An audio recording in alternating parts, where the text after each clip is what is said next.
Dieu. J'ai dit gloire à Dieu. Et Dieu bénisse chacun de vous en ce jour au nom de Jésus. Père, nous te remercions pour notre retraite.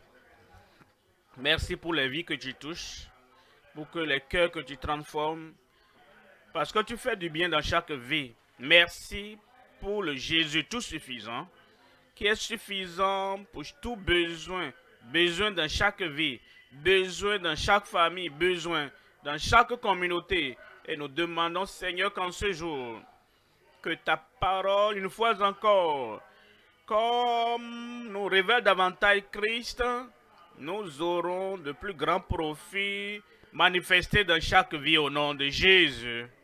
Merci, Seigneur, pour l'exaucement. Au nom de Jésus, nous prions. Un bon amen. Dieu vous a déjà béni. Vous pouvez vous asseoir. Nous continuons dans la révélation de Jésus-Christ à partir des Écritures. Et aujourd'hui, nous considérons Jésus, le grand guérisseur et aide, intercédant pour chaque individu. Chaque individu, tout le monde ici et tout le monde partout, Christ te connaît, il t'aime et il intercède, il prie pour toi. Il prend tes fardeaux, il prend tes requêtes, il prend tous les besoins de ta vie, il les porte au Père dans la prière. Cela veut dire qu'il intercède, il aide également et il guérit aussi. Et il est le grand guérisseur qui ne peut faillir, le grand dont la puissance n'a pas de limite. Jésus, le grand guérisseur et aide, intercédant pour chaque individu. On nous dit en Ésaïe au chapitre 53, je lis le verset 4. Ésaïe 53, 4. Cependant, ce sont nos souffrances qu'il a portées, c'est de nos douleurs qu'il s'est chargé, et nous l'avons considéré comme puni, frappé de Dieu et humilié. Verset 5. On nous dit, mais Jésus, celui qui est grand, puissant, qui aide, qui intercède, Jésus, il était blessé pour nos péchés, brisé pour nos iniquités. Le châtiment qui nous donne la paix est tombé sur lui. Et par ses meurtrissures, nous sommes guéris. Je suis guéri. Verset 12 nous dit, c'est pourquoi moi, le Dieu Tout-Puissant, je lui donnerai sa part avec les grands. Il partagera le butin avec les puissants, parce qu'il s'est livré lui-même, Christ, le Sauveur, le Rédempteur. Il s'est livré lui-même à la mort et qu'il a été mis au nombre des malfaiteurs, parce qu'il a porté les péchés de beaucoup d'hommes, vous voyez cela, et qu'il a intercédé pour les coupables. Ça, la fonction de Christ, ça c'est le ministère de Christ. Il intercède pour tout le monde sur terre, parce que tous sont péchés et sont privés de la gloire de Dieu. Dans le Nouveau Testament, on nous dit, en Hébreux 7, verset 25, Hébreux 7, 25, c'est pourquoi Christ, une fois encore, il peut sauver parfaitement ceux qui s'approchent de Dieu par lui. Le seul moyen de venir à Dieu, le seul moyen d'avoir accès au Père, le seul moyen de toucher le Père, c'est de passer par Jésus-Christ. Étant toujours vivant pour intercéder en leur faveur. Il vit toujours, il vit maintenant et il est assis à la droite de la majesté et il intercède pour chacun. Verset 26 nous dit, il nous convenait en effet d'avoir d'avoir un souverain sacrificateur comme lui nous convenait, qui est saint, innocent, sans tache, séparé des pécheurs et plus élevé que les cieux. Ça, c'est de lui que nous parlons. C'est celui dont nous parlerons au cours de cette retraite, le Jésus tout suffisant. Il y a trois choses à considérer. Premièrement, Jésus, le bon berger des brebis et des saints. Deuxième point, Jésus, le souverain sacrificateur, aide des saints et des chercheurs. Et le troisième point, Jésus,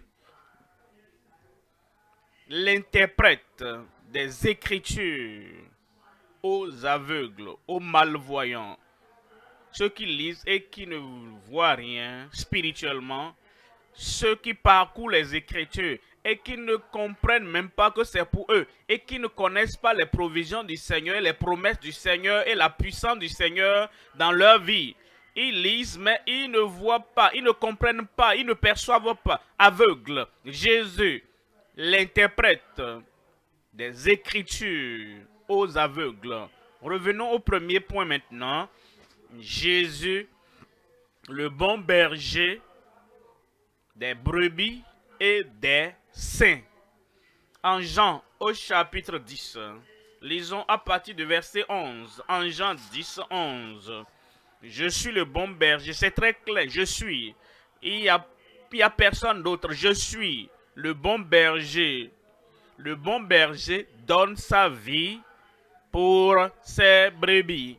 Voyons le verset 14. Verset 14, il dit, je connais, je suis le bon berger, je connais mes brebis et elles me connaissent. Il est le bon berger. Le bon berger, en Hébreu chapitre 13, lisons le verset 20. Hébreu, au chapitre 13, verset 20. Hébreu 13, 20. Que le Dieu de paix, il apportera la paix dans ton cœur, la paix dans ta famille. Que le Dieu de paix, qui a ramené d'entre les morts le grand pasteur des brebis, ce grand pasteur des brebis, par le sang d'une alliance éternelle, notre Seigneur Jésus, verset 21, vous rend capable de toute bonne œuvre pour l'accomplissement de sa volonté et fasse en vous ce qui lui est agréable par Jésus-Christ. Et c'est à travers Jésus-Christ auquel soit la gloire au siècle des siècles. Amen. Nous allons voir trois éléments dans ce premier point. Premièrement, le don de Dieu pour la satisfaction de tous les chercheurs. Ce que vous avez ne satisfait pas. Les choses matérielles ne peuvent pas vous satisfaire. Les choses terrestres ne peuvent pas vous satisfaire. Les plaisirs terrestres ne peuvent pas vous satisfaire. Les propriétés terrestres ne peuvent pas satisfaire. C'est pourquoi Jésus-Christ a été envoyé comme étant le don de Dieu pour toi, pour moi, pour tout le monde, pour tous ceux qui cherchent la satisfaction. Deuxième élément, le gouverneur qui a souffert pour tous ses sujets. Le gouverneur qui a souffert pour tous ses sujets. Et troisième élément, le donateur de l'esprit pour la force. Nous avons besoin de la force pour tenir ferme, la force pour tenir non compromettant, la force pour tenir et tenir dans la parole, dans la volonté de Dieu. Il nous faut la force pour être ferme dans le Seigneur. Et lui est le donateur de l'esprit pour notre force. Voyons le premier élément dans ce premier point, le don de Dieu pour la satisfaction de tous les chercheurs. En Jean au chapitre 4, lisons à partir du verset 10. En Jean 4, 10, Jésus parlait à la femme. Il pouvait aussi te parler. Et c'est ce qu'il dit à l'un, il le dit à tous. Ce qu'il lui a dit. Et il le dit également à toi. Voyons ce qu'il lui a dit. En Jean au chapitre 4, verset 10, Jésus lui répondit, si tu, comme il te le dit aussi, si tu connaissais le don de Dieu. Il disait à la femme, ah, tu parles de l'eau, tu parles de cruche, tu parles de cordes, de seau pour puiser l'eau. Si tu connaissais le don de Dieu, et qui est celui qui te dit, donne-moi à boire, tu lui aurais toi-même demandé le don de Dieu à boire et il t'aurait donné de l'eau vive. L'eau vive. Le don de Dieu, il est le don de Dieu pour toi. Nous ne méritons pas un don. C'est par amour du donateur qu'il nous fait don de ce qu'il offre. Verset 14. Verset 14. Mais celui qui boira de l'eau que je lui donnerai, le donateur, le don, et il donne ça gratuitement, n'aura jamais soif. Et l'eau que je lui donnerai deviendra en lui une source d'eau qui jaillira jusque dans la vie éternelle. Comme tu le reçois aujourd'hui, comme tu l'acceptes aujourd'hui, comme tu demeures et restes en lui aujourd'hui, ce don de la vie éternelle sera pour toi au nom de Jésus. En Éphésiens 2, verset 8. Éphésiens 2, 8. C'est par la grâce que vous êtes sauvés, par le moyen de la foi. Et cela ne vient pas de vous, pas de ton travail, par tes efforts, par ta religiosité, par les bonnes œuvres que tu fais, par le fait que tu professes être ceci ou cela. Cela ne vient pas de vous. Le salut ne vient pas ce que tu peux creuser, par ta sueur et par ton travail. Le salut, ce n'est pas ce que tu peux obtenir sur une montagne par l'exercice de soi. C'est le don de Dieu. Et je prie, ce don du salut, du pardon, de la libération du péché, du pouvoir sur le péché, que Dieu l'accorde à chaque vie au nom de Jésus. Mais vous devez savoir que ça ne vient pas par les œuvres de mes mains, ou rien que je puisse faire, mais l'âme qui coule pour toujours, et mon zèle qui n'a pas de répit. Je travaille, et je dis que je cherche la vie éternelle. Tout cela ne peut expier le péché. Toi et toi seul peut sauver. Tu viens donc au Seigneur pour avoir le don de la vie éternelle. Et il te le donnera au nom de Jésus. Et en Romains au chapitre 8, lisons le verset 32. Romains 8, 32. Lui qui n'a point épargné son fils, mais l'a livré pour nous tous, pour chacun de nous. De tel côté à tel côté, le Seigneur t'a compté dedans. Et tu es dedans. Parce qu'il a donné Christ pour nous tous. Pour ceux qui sont en bas, ceux qui sont élevés. Pour les pécheurs. Pour ceux qui sont bons de nature. Pour les grands et les petits. Pour ceux qui sont par terre. Ou ceux qui sont partout. Partout tu te retrouves. Christ est le don de Dieu pour toi. Et il va te satisfaire à la plénitude au nom de Jésus. Lui qui n'a point épargné son propre fils, mais l'a livré, mais qui l'a livré pour nous tous. Comment ne nous donnera-t-il pas aussi toutes choses avec lui, gratuitement? Toute chose, toute chose, tout est à toi. Tout, tout ce qui est spirituel, toute chose surnaturelle, toute chose qui fortifie, c'est pour toi au nom de Jésus. Donc, premièrement, c'est le don de Dieu pour la satisfaction de tous les chercheurs. Deuxième élément maintenant, deuxième élément, il est le gouverneur qui a souffert pour tous ces sujets. Pensez à cela. Il a souffert pour toi.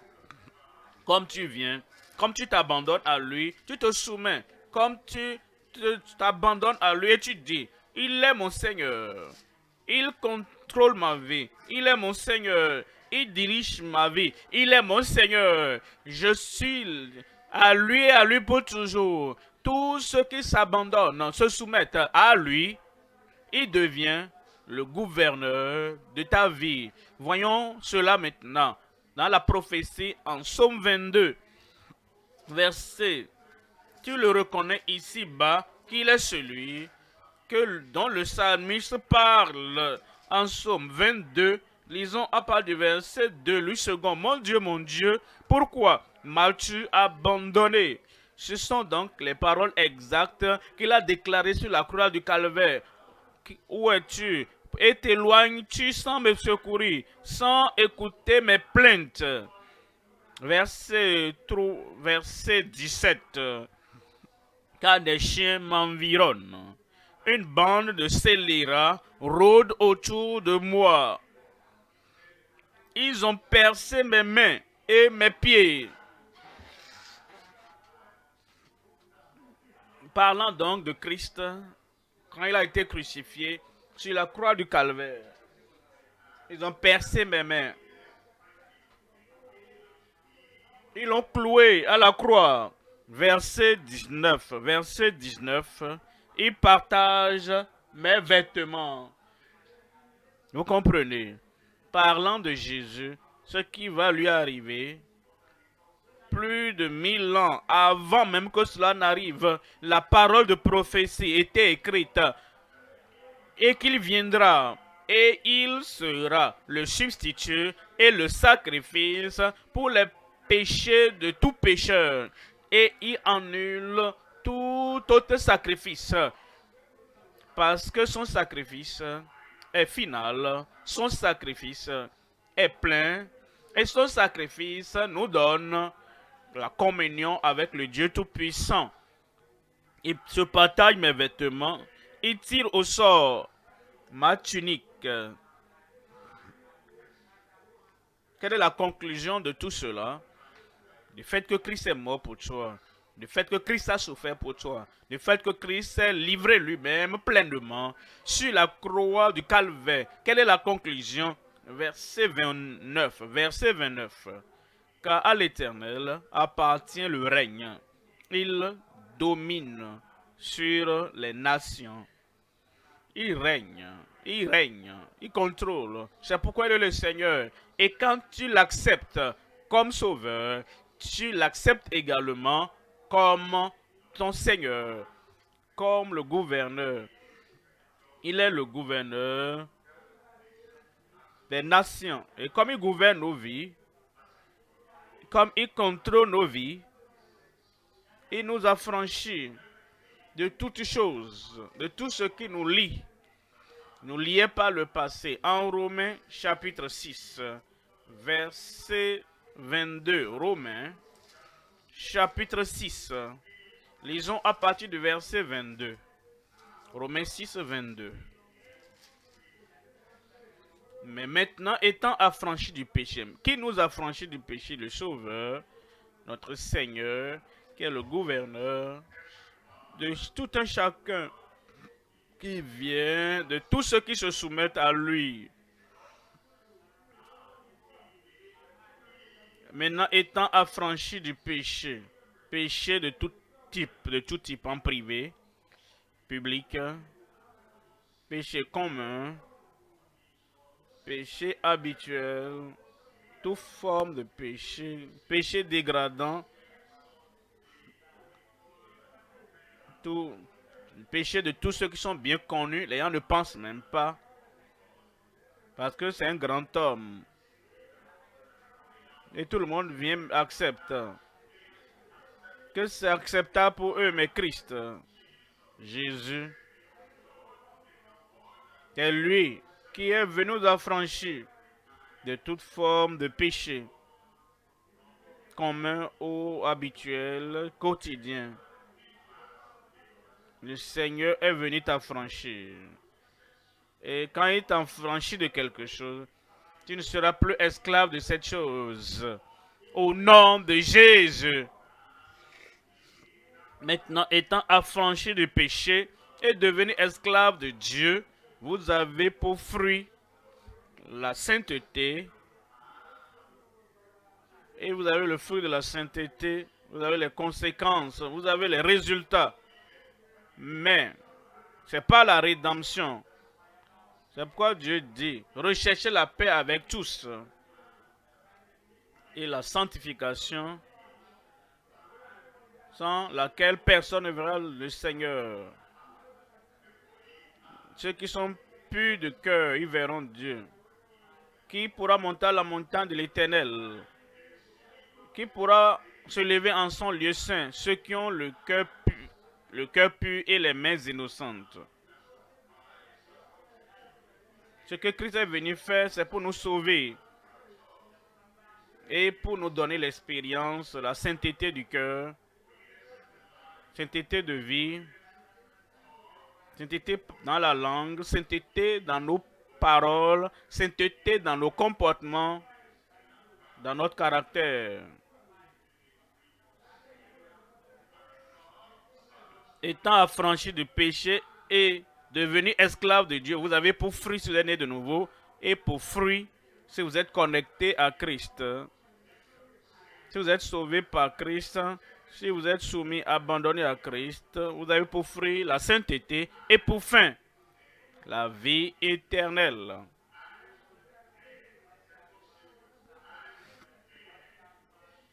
Et ce que vous cherchez au dernier jour, la vie éternelle. Voyons le troisième élément. Et troisième élément, le donateur de l'esprit pour la force. Quand vous êtes fatigué, vous n'avez pas de force, qu'est-ce que vous pouvez faire? Quand vous êtes fatigué, dans votre esprit, dans votre âme, qu'est-ce que vous pouvez faire?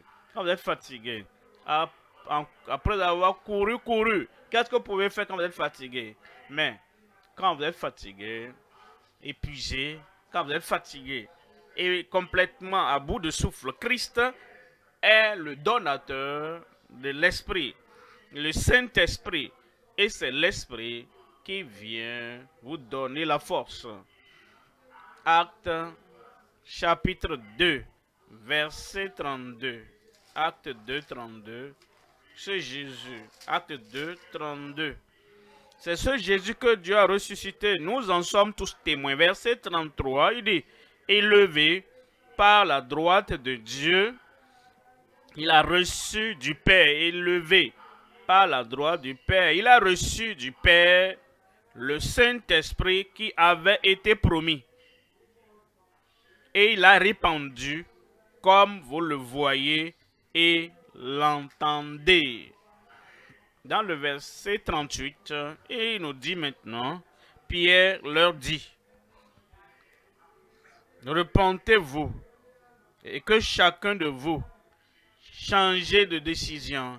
Détournez-vous de vos anciennes perspectives, de vos anciennes traditions, de vos anciennes religions, de votre ancienne tradition.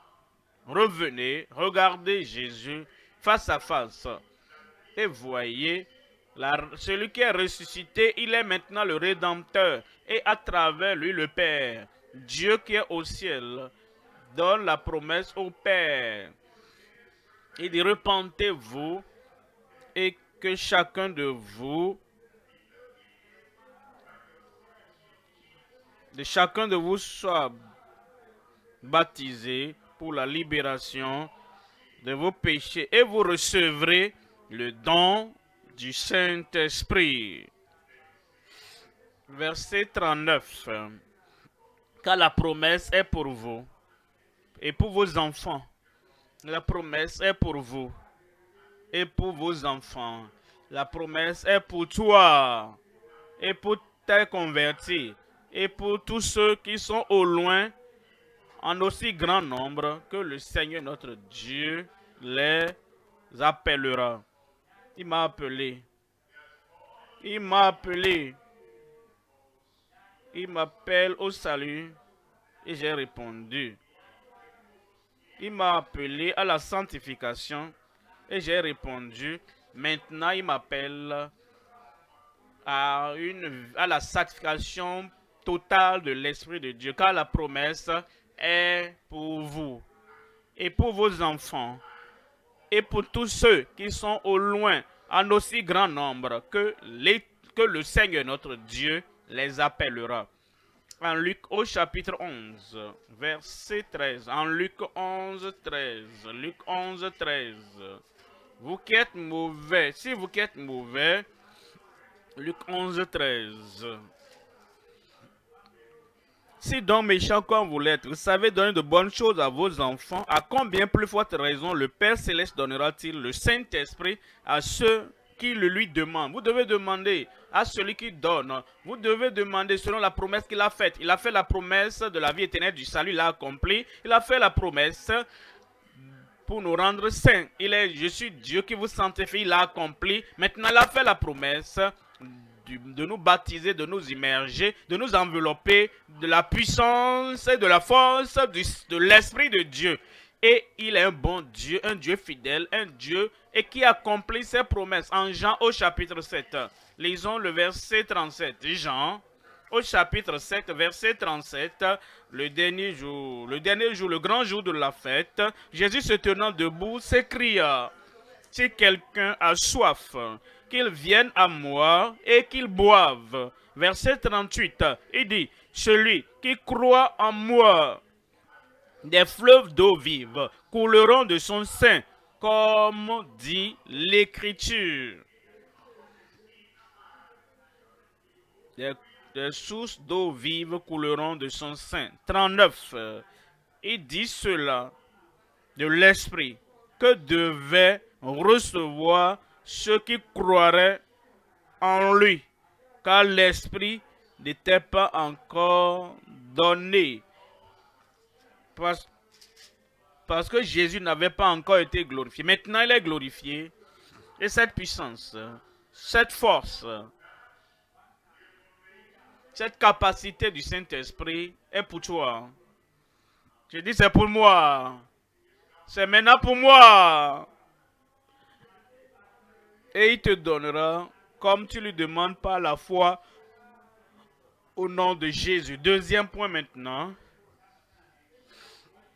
Jésus, le souverain sacrificateur, aide des saints et des chercheurs.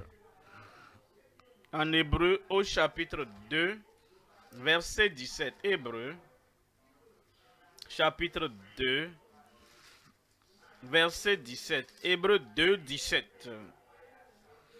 En conséquence, il a dû être rendu semblable en toutes choses à ses frères, afin qu'il fût Jésus, qu'il fût un souverain sacrificateur miséricordieux et fidèle dans le service de Dieu, pour faire l'expiation des péchés du peuple. Verset 18. Car ayant été tenté lui-même,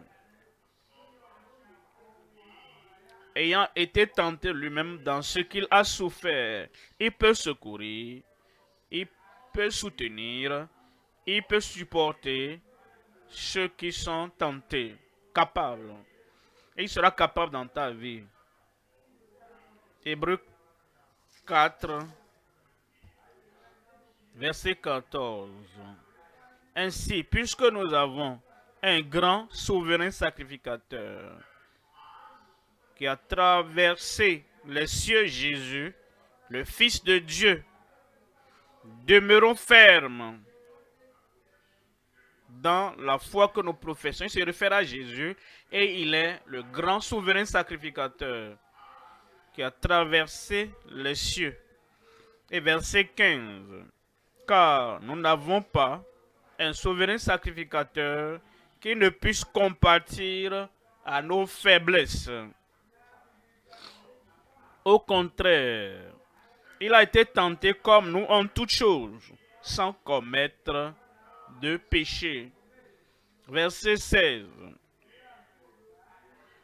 qui nous encourage et nous commande. Approchons-nous donc avec assurance.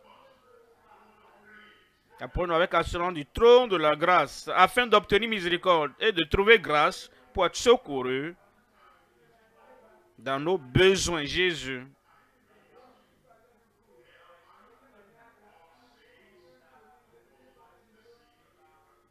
Trois éléments. Il est le guérisseur. Premier élément, le guérisseur des malades par ses maîtresses. Deuxième élément, l'héritier de tout pour les saints, pour les fils et les serviteurs. L'héritier de tout pour les fils et les serviteurs. Troisième élément, l'espérance de tous par soumission au Fils de Dieu. Premier élément dans le deuxième point, le guérisseur des malades par ses maîtrissures.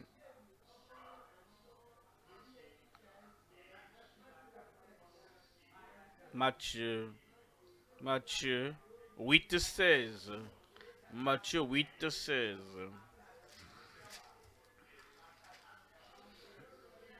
Le soir, on amena auprès de Jésus plusieurs démoniaques. Il chassa les esprits par sa parole et guérit tous les malades.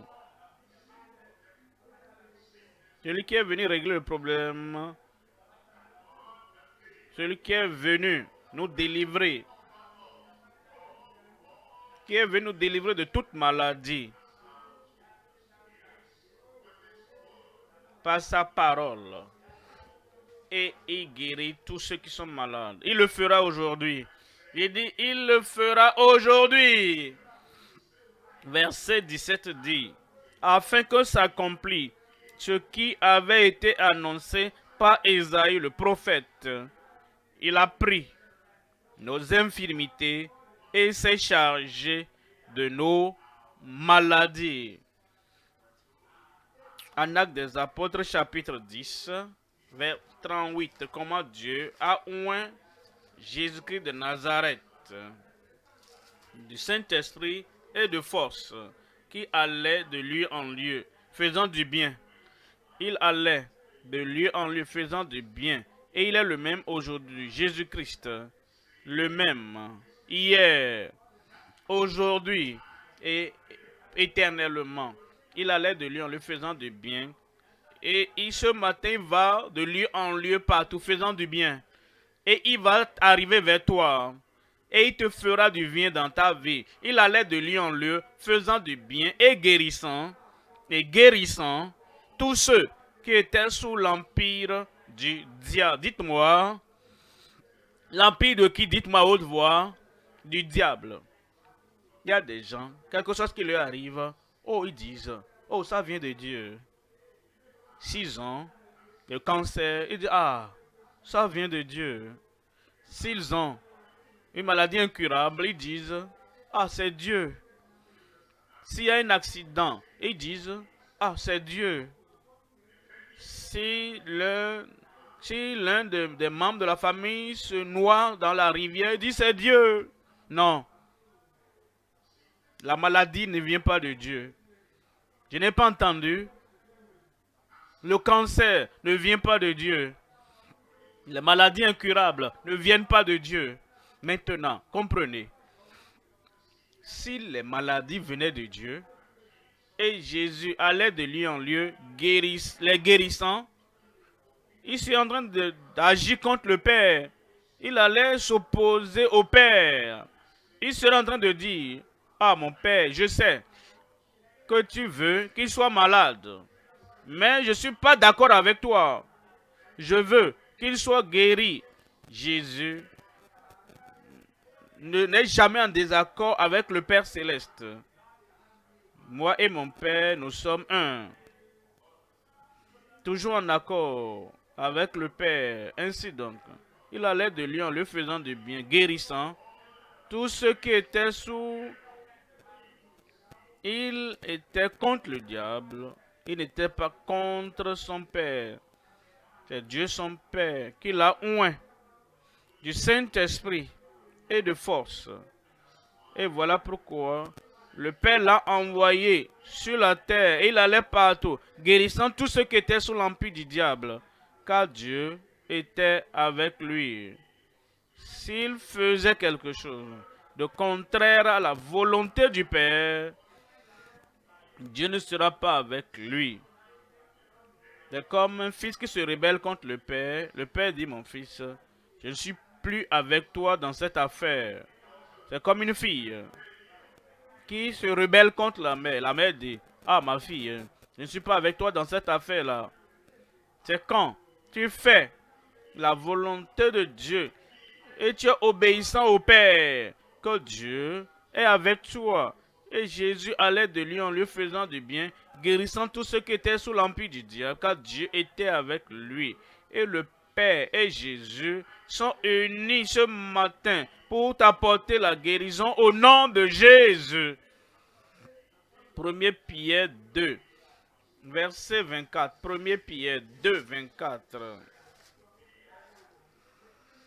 Lui qui a porté lui-même nos péchés en son corps sur le bois, afin que mort au péché, nous ne sommes plus intéressés aux invitations du péché. Il vient, il dit non, j'ai quitté cette classe-là. Oh, je suis diplômé de cette classe, je ne veux plus faire ça. Pourquoi est-ce que tu ne le fais plus? Parce que je suis mort au péché, et le péché est mort pour moi. Tout enfant de Dieu, né de nouveau, tout saint de Dieu est mort au péché. Et tous les péchés du passé, toutes les pratiques pécheresses du passé, tu es mort à ces choses. Si tu as rencontré Jésus, si tu as rencontré Jésus-Christ, si tu es converti par Jésus-Christ, si tu es renouvelé, si tu es raffiné et si tu es transformé par le sang de Jésus, tu es mort au péché. Et le péché n'est plus ton point d'intérêt. Le péché ne captive plus ta volonté. Ta volonté, tu es contre tout péché. Et tout péché qui vient comme tentation, tu es mort à ces péchés. Et dit, étant mort au péché, nous vivions pour la justice, lui par les maîtrisses duquel vous avez été guéris. Je suis guéri. S'il a été guéri, tu es guéri. S'il a été guéri, c'est qu'il est guéri. Si je suis guéri, alors aujourd'hui, je suis guéri. Est-ce que quelqu'un là-bas, je suis guéri? Par ses maîtrises, je suis guéri. Par ses souffrances, je suis guéri.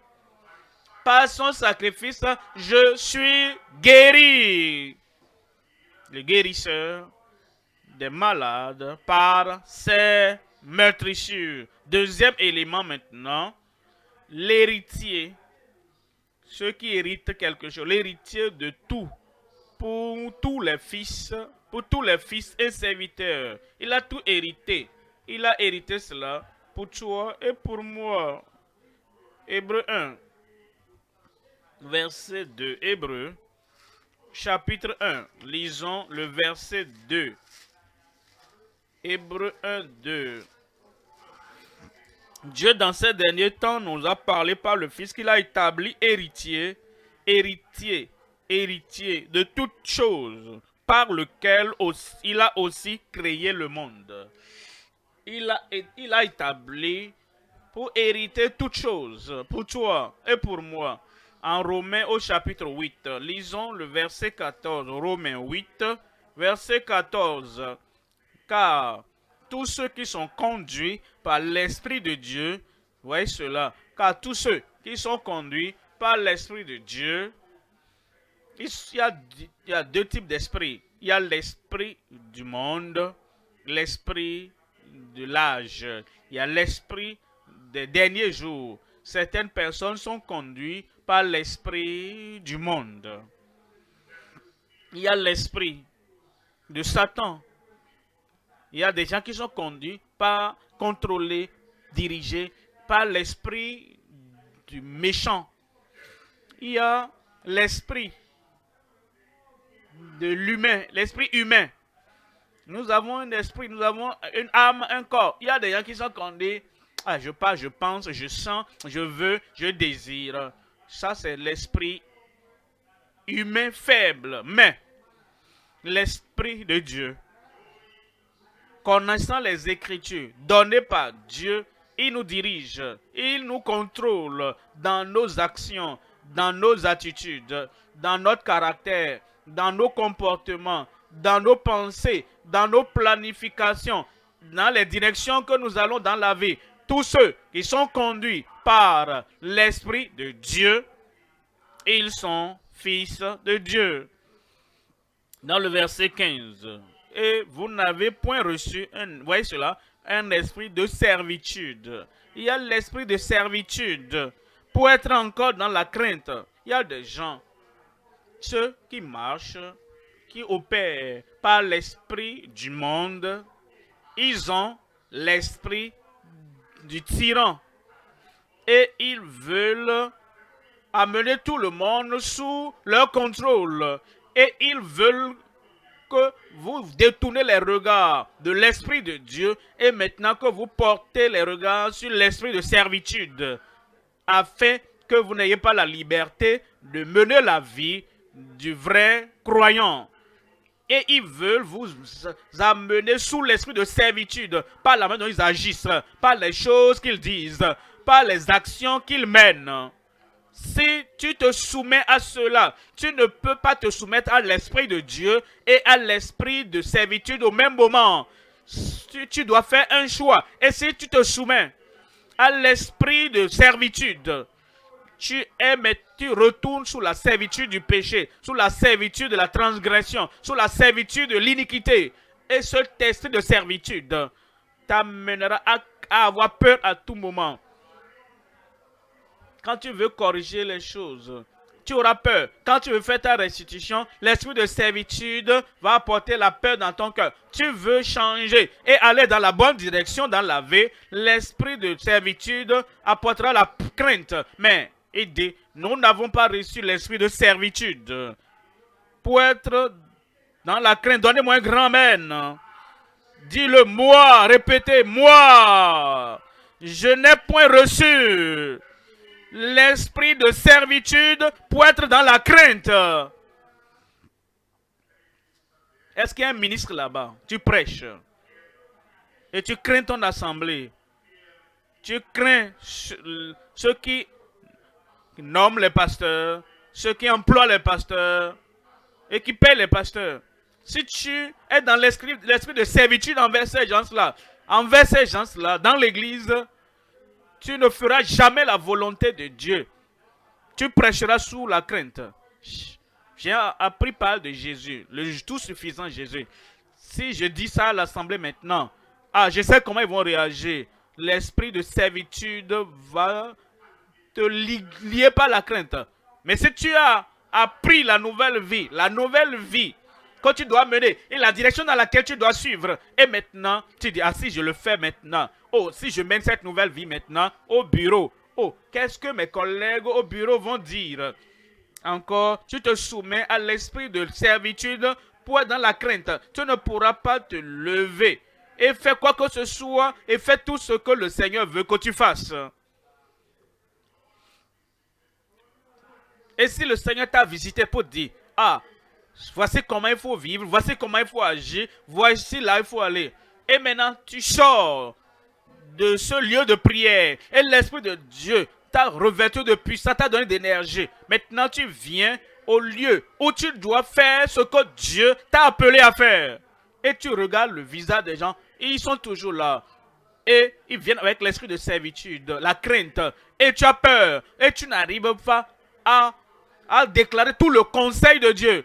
Tu mèneras ta vie dans la crainte. Et ton avenir sera de l'autre côté. Et Dieu dit, mais je t'ai parlé. Et tu as peur des gens plus que moi.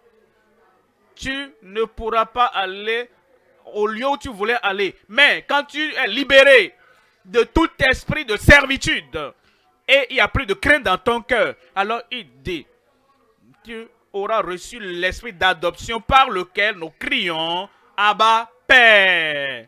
Verset 16.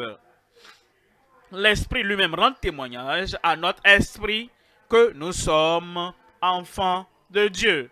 Verset 17. Verset 17. Or, si nous sommes enfants, nous sommes aussi héritiers. Héritiers. Héritiers de Dieu et co-héritiers de Christ.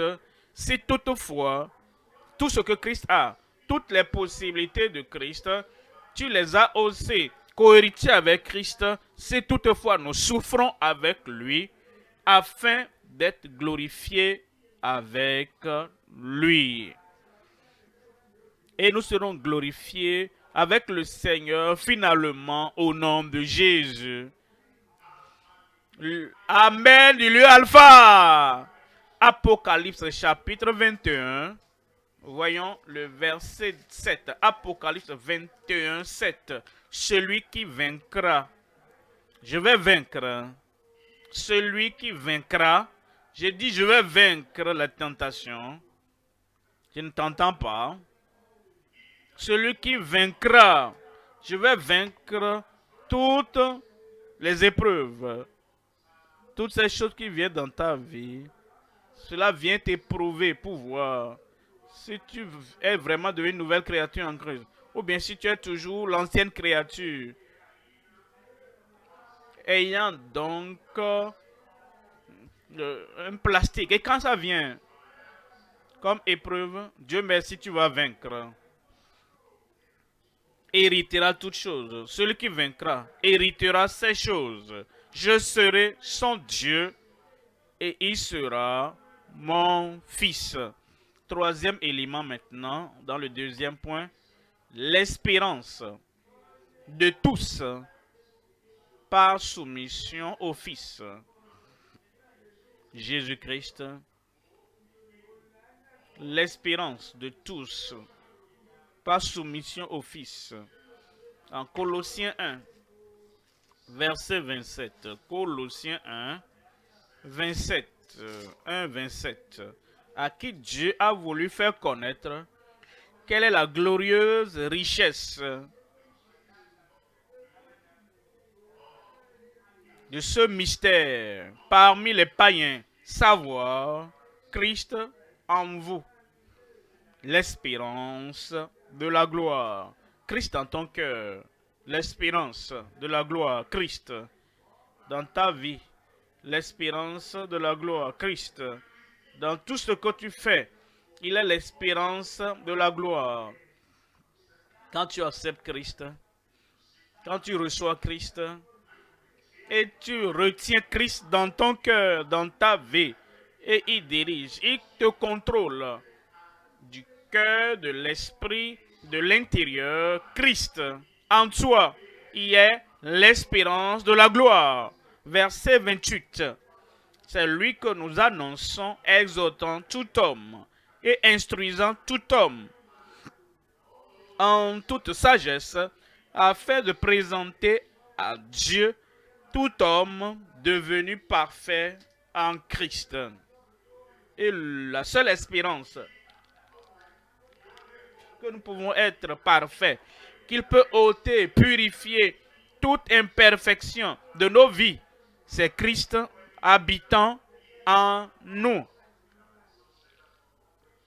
L'apôtre Paul, c'est pourquoi nous prêchons dans sa plénitude, nous le prêchons avec liberté, c'est pourquoi nous le prêchons avec foi, pour qu'il puisse demeurer en nous, pour parfaire toutes choses dans nos vies, et c'est l'espérance de la gloire. En 1 Pierre,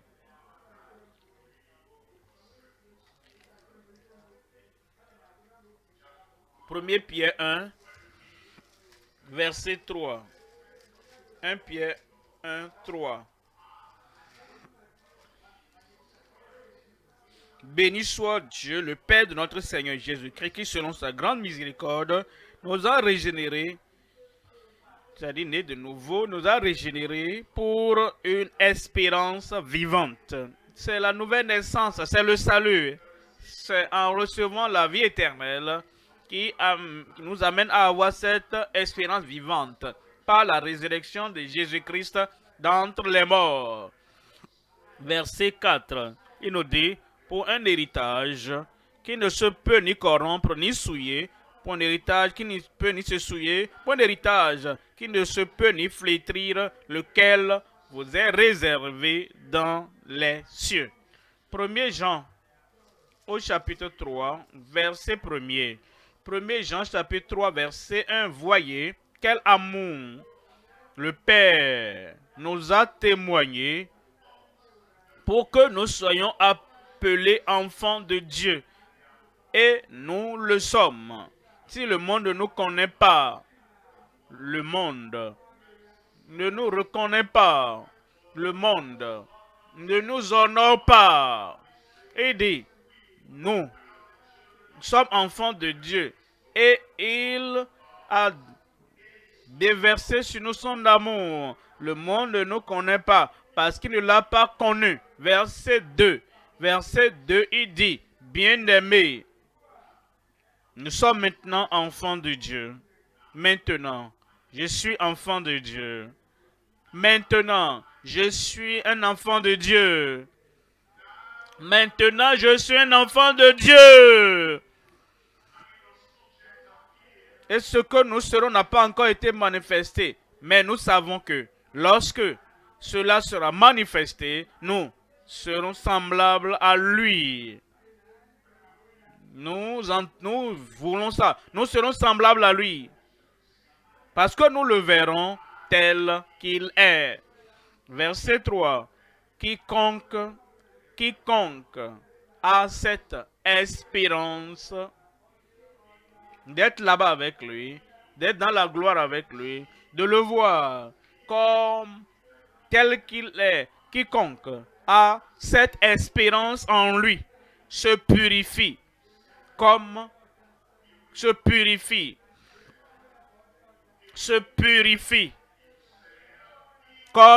lui-même est pur. L'espérance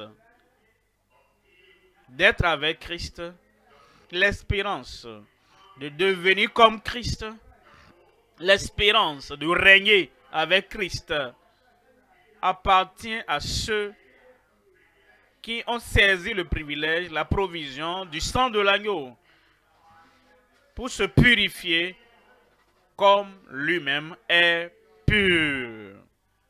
Venons maintenant au troisième point. Troisième point, Jésus, l'interprète des Écritures aux aveugles. Ceux qui lisent les Écritures, les malvoyants, sans perception. Ils sont sans compréhension. Il y a des gens qui lisent. Ils ont un système de lire la Bible. Ils lisent la Bible de Genèse à Apocalypse chaque année. Mais cependant, de tout ce qu'ils lisent, cela ne rentre pas en eux pour apporter un changement quelconque, pour apporter une intervention divine du ciel, pour apporter un changement quelconque ou une transformation quelconque dans leur vie.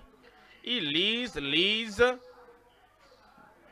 sans la vue. Ils n'ont même pas la foi pour voir, cette promesse est à moi, telle provision est pour moi, telle proclamation des Écritures est pour moi. Ils lisent, mais ils sont aveugles. Christ est l'interprète des Écritures aux aveugles. Luc 24, 27. Luc 24, 27. Luc 24. Et commençant par Moïse, les livres de Moïse, et pas tous les prophètes, les livres des prophètes, il leur expliqua dans toutes les Écritures ce qui le concernait. Il a interprété les Écritures Il a ouvert leur compréhension et pour mettre la parole comme lumière dans leur cœur, pour leur donner la vue. Verset 32. Verset 32. Et ils se dirent l'un à l'autre, notre cœur ne brûlait-il pas au-dedans de nous? Ils n'ont pas dit, est-ce que notre tête ne tournait pas? Non. Ça ne tourne pas la tête, mais ça brûle le cœur. Ça pénètre le cœur. Ça change le cœur. Si tu as réellement Christ qui t'interprète la parole de Dieu, ça atteint ton cœur. Ça brûle dans le cœur.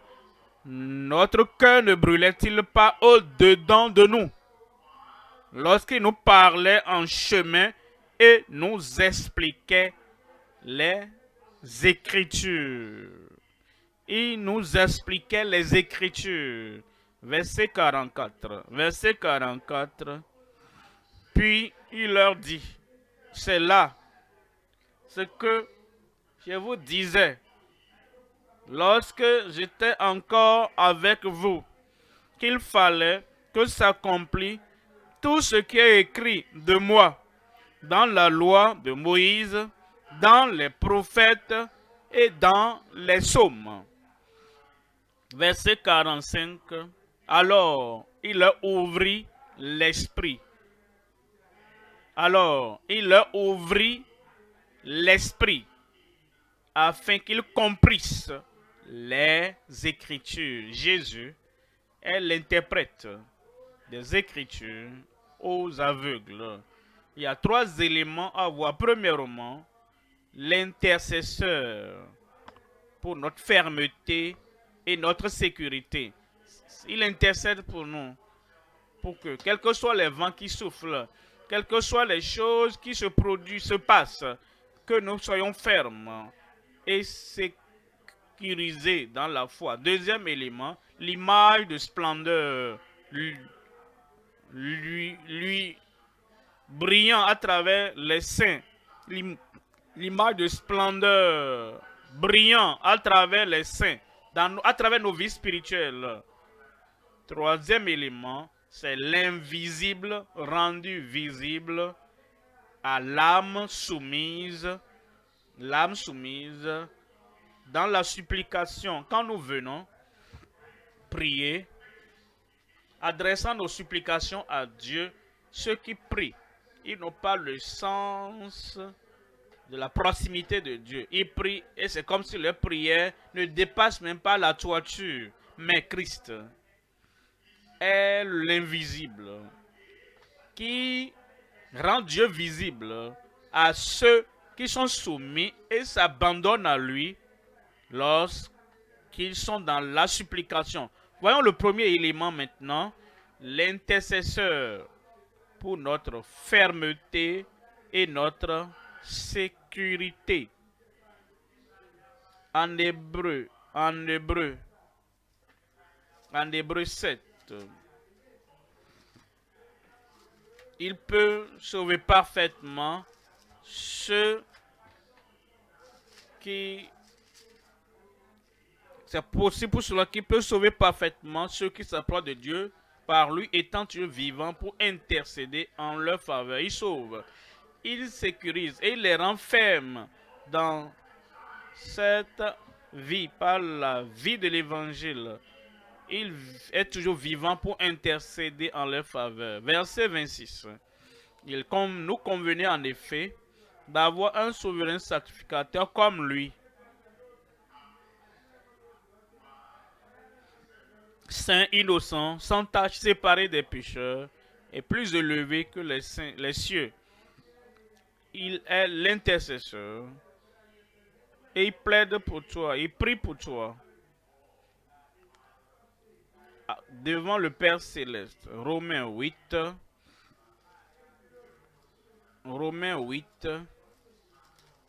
34. Qui les condamnera? Christ est mort, bien plus. Il est ressuscité. Il est à la droite de Dieu. et il intercède pour nous. Quelle joie, quelle confiance avons-nous de savoir que nous pourrons évoluer parce que Christ est à la droite de Dieu et il intercède pour toi, pour moi. Tu ne vas pas faillir, tu ne vas pas tomber, tu ne vas pas t'évanouir parce qu'il y a le Jésus, le Sauveur, qui maintenant est assis à la droite de Dieu et il intercède en ta faveur. Quand Christ était sur la terre, il a dit, Père, je sais que tu m'exauces toujours. Maintenant, il est là-bas, à la droite du Père céleste. Quand il était sur la terre, le Père l'exauçait toujours. À combien plus forte raison, maintenant, assis à la droite de la majesté du Père, intercédant pour toi, le Seigneur, le Dieu du ciel, va exaucer sa prière te concernant. Quand il exauce la prière, qu'est-ce qui arrive? Verset 35. Verset 35. Qui nous séparera de l'amour de Christ? Sera-ce la tribulation, ou l'angoisse, ou la persécution, ou la faim, ou la nudité, ou le péril, ou l'épée? Verset 36. Verset 36. Selon qu'il est écrit, c'est à cause de toi qu'on nous met à mort tout le jour, qu'on nous regarde comme des brebis destinées à la boucherie. Verset 37. Mais dans toutes ces choses, nous sommes plus que vainqueurs par celui qui nous a aimés. Mais dans toutes ces choses, je suis plus que vainqueur par celui qui m'a aimé. J'ai perdu la voix. Verset 38. Car j'ai l'assurance que ni la vie, ni la mort, ni la vie, ni les anges, ni les dominations, ni les choses présentes, ni les choses à venir. Voyez parfois, vous avez un rêve. Peut-être tu vois quelque chose dans le rêve. Et quand tu te réveilles le matin, au lieu de penser à ça, tu penses à Jésus, ton intercesseur. Toute âme forgée contre toi sera sans effet. Toute âme, de toute direction, depuis le fond de la mer, depuis le désert, depuis les cieux, toute âme forgée contre toi sera sans effet. Toute langue qui se lèvera contre toi en justice sera condamnée par le grand Dieu du ciel. Parce que la justice, ta justice vient de Dieu. Je suis persuadé que ni la vie, ni les anges, ni les dominations, ni les choses présentes, ni les choses à venir, ni les puissances. Verset 39. Ni les puissances, ni la hauteur, ni la profondeur, ni aucune autre créature ne pourra nous séparer de l'amour de Dieu manifesté en Jésus-Christ. Amen. En Jésus-Christ notre Seigneur. Il intercède pour nous. En Jean 17. Jean 17, 17. Sanctifie-les par ta vérité. Ta parole est la vérité. Sanctifie-les. Purifie-les. Purge-les. Transforme-les envoie le feu du ciel pour brûler toute paille, chose inutile de leur vie. Purifie leur cœur, sanctifie-les et prie pour nous. Ça, c'est l'intercession. Pas ta vérité, ta parole est la vérité. Verset 20. Ce n'est pas pour eux seulement que je prie, mais encore pour ceux qui croiront en moi par leur parole. Il a prié pour notre sanctification. Deuxième élément, l'image de splendeur brillant à travers les saints. 2 Corinthiens 3, 18. 2 Corinthiens 3, verset 18. Nous tous les enfants de Dieu, nous tous, tout le peuple de Dieu, nous tous, toutes les âmes sauvées, nous tous, qui, le visage découvert, contemplons comme dans un miroir la gloire du Seigneur. Nous sommes transformés, nous sommes changés en la même image, de gloire en gloire. Tu monteras, tu ne descendras plus. Tu iras de l'avant, tu ne vas plus reculer. Comme tu contemples, comme tu apprends de lui, il nous change de gloire en gloire, comme par l'Esprit, par le Seigneur l'Esprit. En Romains 8, verset 29. Romains 8, 29. Car ceux qu'il a connus d'avance, il les a aussi prédestinés à être semblables à l'image de son Fils. Ça, c'est ce qu'il veut de nous. Il veut que nous soyons conformes. Pas aux héros du monde. Il veut que nous soyons semblables, pas aux gens du monde. Et dans la même profession que nous, il y a des gens qui ont fait la même formation. Voici comment ils font. Non, tu ne peux pas être semblable à eux. Tu n'as pas l'image parfaite de Christ devant eux, dans tout ce qu'ils font.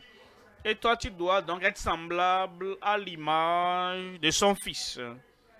Son attitude, son caractère, ses actions, tout ce qu'il a fait, afin que nous soyons semblables à l'image de son Fils,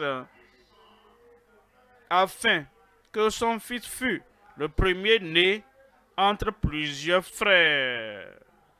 Troisième élément, l'invisible rendu visible à l'âme soumise dans la supplication. L'invisible rendu visible. 1 Timothée au chapitre 1, verset 17. 1 Timothée 1, 17. Au roi des siècles immortel, invisible, invisible, invisible, le seul Dieu, soit honneur et gloire au siècle des siècles, au siècle des siècles.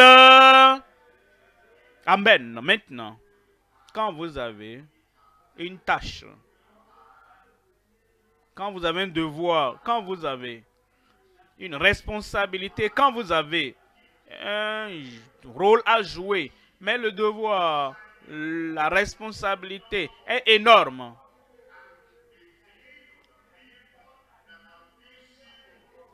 Et ce qui vous est visible, les gens vont dire, ah, Moïse, n'amène pas ça ici.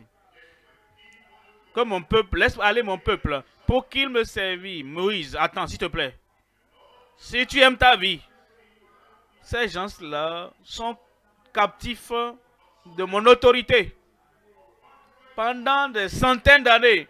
Et toi, tu débarques et tu veux me dire de libérer tous ces gens-là, ces serviteurs. Je ne veux pas les libérer. Moïse a dit, Dieu m'a envoyé vers toi.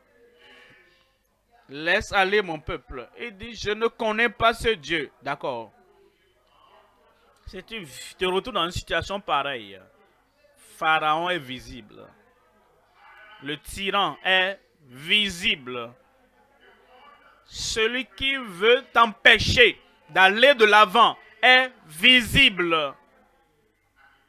Et si ton Dieu est invisible et ton ennemi est visible, tu te concentres sur ce que cet ennemi, sur ce que ce tyran, ce que ce despote, ce que ce pharaon dit. Parce qu'il est le seul visible à toi. Mais si tu veux faire l'impossible, et que tu vas faire, si tu veux accomplir l'incroyable, que tu vas accomplir, si tu veux accomplir ce qui est sans précédent, ce que tu vas faire justement par la grâce de Dieu, tu dois avoir l'invisible rendu visible dans ta vie. Voyons Hébreux au chapitre 11, verset 27. Hébreux 11, verset 27. C'est par la foi qu'il quitta l'Égypte. Par la foi qu'il quitta, il a tout quitté, même le despote, le tyran d'Égypte, sans être effrayé de la colère du roi, car il se montra ferme comme voyant celui qui est invisible. Il a vu son Dieu à tout moment. Rappelez-vous, il se rappelait du buisson brûlant. Il se rappelait la voix de Dieu à tout moment. Devant Pharaon, il ne voyait pas Pharaon, il voyait l'invisible. Devant les magiciens, il ne voyait pas les magiciens, il voyait l'invisible. Devant la mer rouge, il ne voyait pas la mer rouge, il voyait l'invisible. Et quand tu viens et vis comme ça, tu ne vois pas ta maladie, tu ne vois pas tes problèmes, tu ne vois pas le diable, tu ne vois pas les démons, tu vois l'invisible. Je dis tu vois l'invisible. Et l'invisible Dieu va se manifester et il va briser tous les jours de ta vie. Et tout ce qui s'interposait sur ton chemin pour t'empêcher de faire ce que Dieu veut que tu fasses, l'invisible te rendu visible dans ta vie, tout quittera dans ta vie.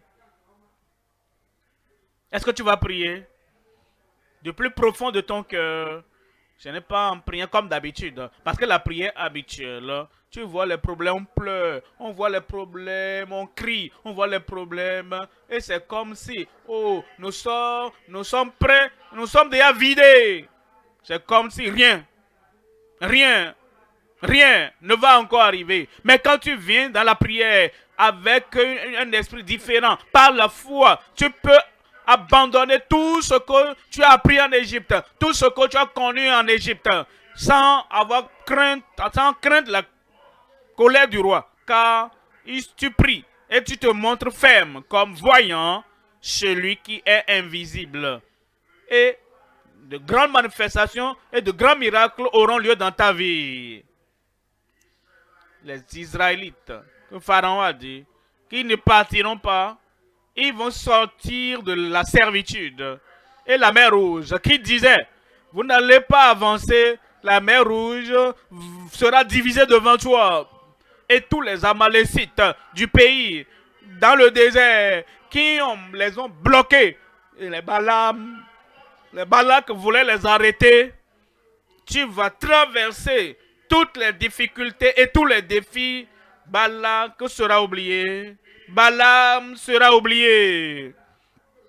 Et je te verrai de l'autre côté. Et tu vas même traverser le Jourdain. Les murailles de Jéricho vont tomber. Et tu seras dans la terre promise au nom de Jésus. Moi, je serai là. Et moi, je serai là. Pourquoi ne pas te lever maintenant et venir avec la foi en ce Jésus tout suffisant afin que tu puisses avoir tout ce qu'il a établi pour toi. Ouvre la bouche maintenant et parle à Dieu dans la prière.